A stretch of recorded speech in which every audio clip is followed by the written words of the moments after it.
এই কি করতেছেন? দাঁড়ান। আপনাকে বিয়ে করবো কোন দুঃখে? ধর। শুটিং থেকে দীর্ঘ বিরতি নিয়েছিলেন জনপ্রিয় অভিনেতা নিলয় আলমগীর। 2025 সালের সেপ্টেম্বরে স্ত্রী তাসনুফা তাবাসসুমকে নিয়ে তিনি যুক্তরাষ্ট্রে পাড়ি জমান। নভেম্বরে সেখানেই এই দম্পতির কোল জুড়ে আসে তাদের প্রথম সন্তান। সামাজিক যোগাযোগ মাধ্যমে অভিনেতা নিজেই বাবা হওয়ার সুখবরটি ভক্তদের জানিয়েছিলেন। নিলয় ও তাসনুফা দম্পতির কন্যা সন্তানের নাম রাখা হয়েছে রুশদা মাইমানা। দীর্ঘ 7 মাস স্ত্রী সন্তান সহ প্রবাসের সময় কাটিয়ে সম্প্রতি দেশে ফিরেছেন তিনি। তোমার মুখের হাসির দেশে ফিরেই শুটিংয়ে ব্যস্ত হয়ে পড়েছেন জনপ্রিয় অভিনেতা নিলয় আলমগীর। আসন্ন ঈদ উপলক্ষে নির্মিত নাটক ঘিরেই এখন তার সব ব্যস্ততা।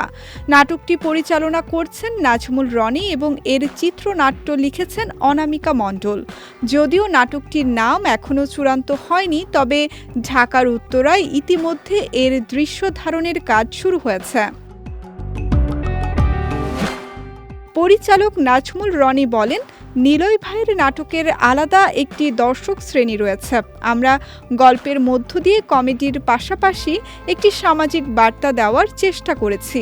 মূলত ঈদে দর্শক যে ধরনের গল্প পছন্দ করেন তেমন প্রেক্ষাপট নিয়েই আমাদের এই নাটকটি নির্মিত হচ্ছে। এই নাটকে নিলয় আলমগীরের সহশিল্পী হিসেবে থাকছেন নীলাঞ্জনা নীলা।